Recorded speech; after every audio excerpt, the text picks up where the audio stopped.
Oh boy, so if you weren't here last time and didn't catch the drift of Explalien, I don't know if we explained it. I'm going to have a conversation here with our alien friend, and we're just going to have a little chit-chat. I'm going to tell him about cars and transportation and vehicles. How are you doing?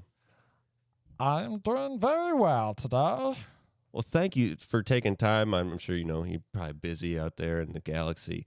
I just wanted to, give you a slice of our life and tell you about kind of our, I would say, most common form of transportation aside from walking, cars. Cars, that's an interesting word. Do they float? Actually, cars are strictly on ground level, so like on the floor, and then they have wheels, most of them, and then we drive them. They propel forward. Explain to me these wheels. What shape are these wheels? So wheels are a circle, circular. Like thrusters. Sort of like thrust. Take a thruster. You have the exhaust hole for the thruster, and then kind of take that 90 degrees, and then it rolls on the circle part of the thruster. Oh, but okay. Then we surround it with rubber for traction and grip. Friction-based vehicle. Yes, friction. Yes. So cars, we have they run on engines, and it's a combustible engine. Not that the engine itself explodes, but it causes tiny little explosions to create the thrust and energy in order to drive the vehicle in forward or backward. So microscopic nuclear explosions inside of an engine. Yeah, does something like that excite you? Yes, very much. This is my excited face and my excited tone. Yes, I'm thrilled, absolutely aroused, if you will. Oh, well, so in these engines, they have, it's like a 4-stage combustible chain reaction going on for the piston. So, you got the fuel intake, which we'll get to the fuel, and then there's pressure that's created, and then ignition of something that lights the fuel on fire, then an exhaust that, kind of creates the energy, and it just goes over and over and over. Just so tiny explosions happen. It's like the most exciting thing in a little package. I'm so excited. All right, okay, so how big are these cars? The size of a human? So, yeah, you want the size they are as small as the size of a human, maybe just a little bigger to sit inside, or they could be bigger up for, some of them. We have several passengers, like, up to, 30 people getting in these vehicles. But the common ones are about 4. we call the bigger ones, buses, Buses. Yeah, a lot of people getting. You guys have transportation back in your place? We typically travel through interdimensional portals one at a time. You do not want to blend the genetic code of an individual with another individual. If you're in our transportation at the same time as another person, you would essentially blend into a single being.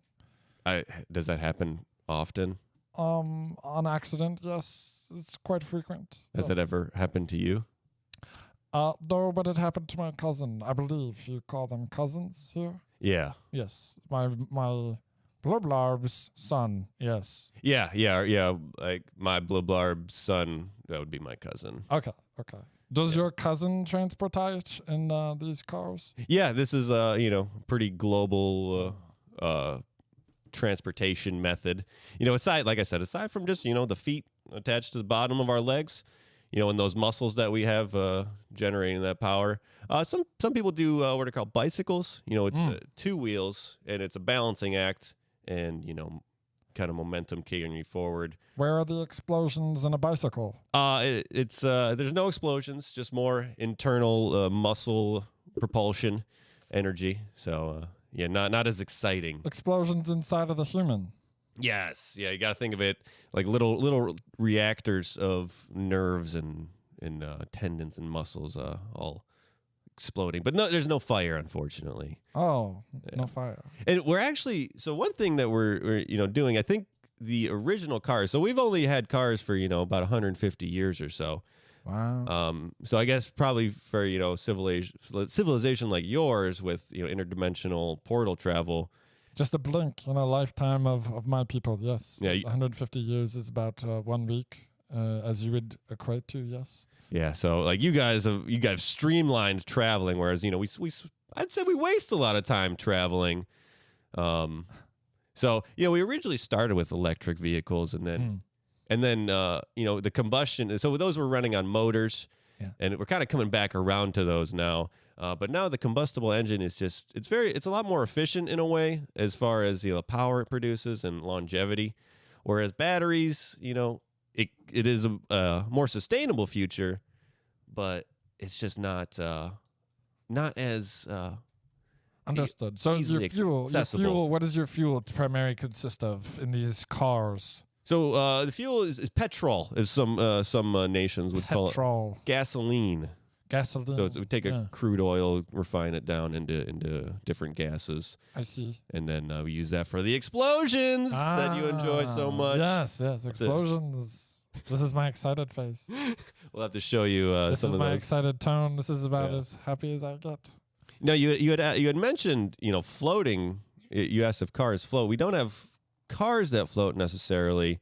We do have some like hovercrafts that have fans that, create float, but our other vehicles, I would say, and they're not really pedestrian vehicles, but more for war. Flying. See, war was last week in our lifetime. Oh.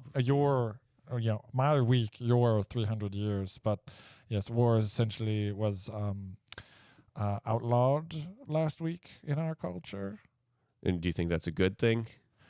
Yes, the transportals were being clogged up, and there were many genetic crossovers, a lot of hermaphrodites walking around, and we just did not prefer that. So maybe it was like the homogenization of the beings, created peace because, you couldn't tell what side was which side, and everyone was kind of together. Yes, we were collectively against the hermaphrodite. So we decided war was not worth the price to pay. Yeah, that's totally understandable. I mean, how much? I mean, you can't put a price on life. I mean, you probably could, but we do in our galaxy. Yeah. Yes, we do. It's quite cheap, actually. Do you have a broad general number? Well, when you live for many, many years in your time, but weeks in ours, then yes, life could be quite exchangeable for currencies. Oh. But we don't believe in slavery. I mean, we pay people for certain time periods, to run the transportals. That's primarily what we do, yes. Oh, well, valuing people in working conditions, I think that's a, definite good thing for a society. Yes. But yeah, so. Do you think I could drive a car? What requires driving a car? So really, I mean, they say here, you need a license, so it's like a certification class that you have to go through, or if you're of a certain age, you just have to pass this test. What is the age? So 16 is when you can first get a license to drive, but you have to go through some tests, and then I believe if you're over 18 or 21, so a few hours of our lifetime, I see. So okay, for you it'd be seconds. Yes, okay, understood. Quite young and irresponsible. You don't have to be very responsible to drive a car, then I assume. Not necessarily. Anyone you can just do have it. to, Is what you sound like you're telling me. Oh yes, you have to fake it until you make it. Understood, really, understood. You have to study for the test that's on Friday, which for you that's that's a couple decades. And how fast can you drive these cars? Some of them, they don't allow us to go very fast unless you're a professional racer and going in a circle. Is that just another form of license? Do you have to be a certain age to be a racer? You just have to be good enough. And understood. Have the people giving you enough money to do it. Whereas, general people like DJ Nightstick and myself, we can only go, about 80 miles an hour max. I don't know how that relates to your distance of 80 miles an hour. So you're allowed to let anyone drive. You drive 80 miles an hour, which is still quite fast. Remember, we only we transport through transportals, so speed's irrelevant at that point. You're arriving instantaneously at your other location, and we just pretty much walk everywhere else. And it's healthy. So 80 miles an hour is quite fast. I guess it is thrilling at times. But again, we live much longer than you, so an hour is really not that long at all for us. So in relativeness, it's inefficient. Cars are quite boring, if I'm being honest with you.